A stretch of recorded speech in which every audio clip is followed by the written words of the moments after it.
nawala ang pagod ko sa travel dahil na-receive ko to. Maraming salamat po, Father Rashid, Miss Claudine Joy Lagahino, Vicarial Youth Coordinator, Reverend Father Ray Ron Mallorca, Vicarial Youth Director. Thank you so much for this certificate of appreciation. Ito po ay last May 18 to 19 po.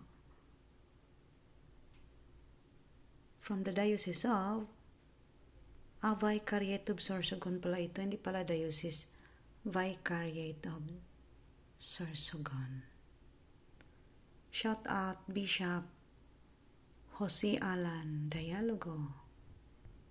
Thank you so much for this appreciation.